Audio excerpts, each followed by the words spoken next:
Garwood is an aquarist and marine biologist with the Sydney Aquarium, and he joins us now. Good morning, Martin. Thanks for coming in. No worries. Do we have any understanding about why there might be more of these attacks happening in Western Australia in particular over the recent months? Well, Western Australia is a congregation site for the great whites, so they do migrate between Western Australia, Southern Australia, and also the Californian coastline and South Africa. So it is one of those spots that great whites will tend to move towards. But in terms of an understanding, we still know very little about great whites. So it's definitely something that needs to be looked into in terms of how many are there and when the largest number of great whites are going to be around. So would you say this should really come down to a matter of education with the public rather than culling sharks? Because obviously there are now calls again following this latest tragedy that there should be a cull. Yeah, that's exactly right. Things like a cull, that's kind of a bit like stumbling around in the dark if you don't know how many numbers need to be culled for a population to be managed. So what the West Australian government did last year is, after those number of attacks, they put a lot of money into research, so just almost under $2 million worth of research into tagging projects.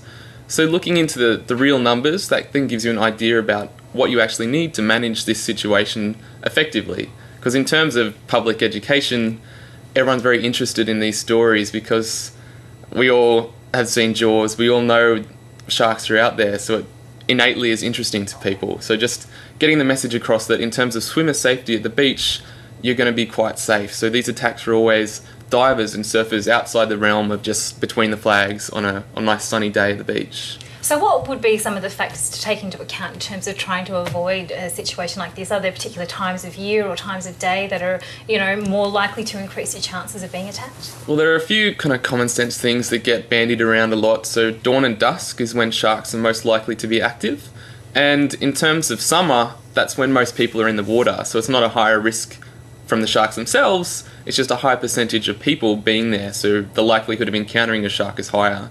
So in terms of seasonal variations, it's more people than the sharks concern, but it's just one of those things, unfortunately. Just in terms of prevention, as far as attacks are concerned, we were talking about this earlier. What happened to those electronic tags that were available where I think surfers could wear them around their ankles and supposedly they would repel the sharks?